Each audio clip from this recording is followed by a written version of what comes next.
Today is Good Friday. 2025 years ago, Jesus came to this world, lived for 33.5 years, died for entire humanity.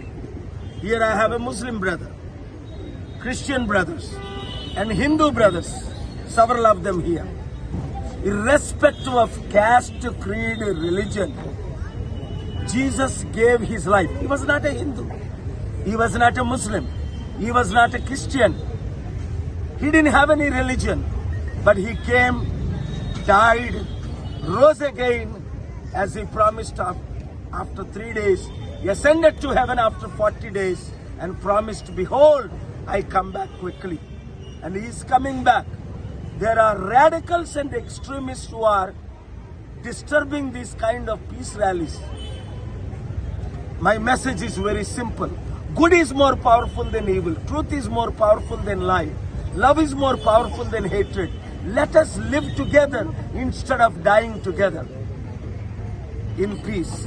ఈ రోజు good Friday అంటే శుభ శుక్రవారం.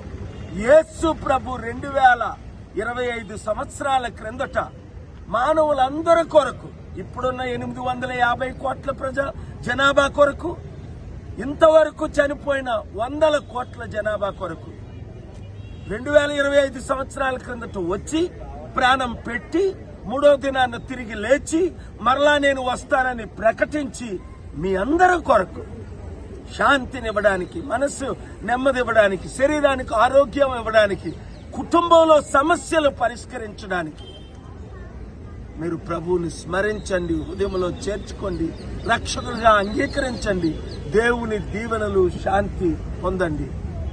God bless you. ఈ message radical సహించలేకపోతున్నారు.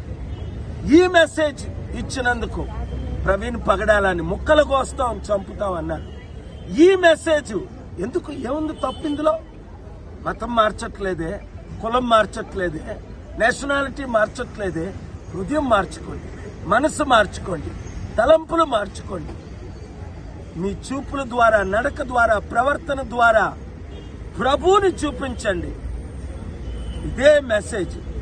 అందుకనే ఈరోజు ముస్లిం brothers వాళ్ళ వక్ఫ్ ప్రాపర్టీస్ కూడా లాక్కున్న వారికి కూడా నేను ఎందుకు మద్దతు ఇస్తున్నానంటే, వారికి ఆర్టికల్ 14, హిందూస్కి ఆర్టికల్ 14, క్రిస్టియన్స్కి ఆర్టికల్ 14 వస్తుంది. కాబట్టి దేవుడు మిమ్మల్ని దీవించాలంటే మీరు అందరూ ఇతరులు ప్రేమించాలి.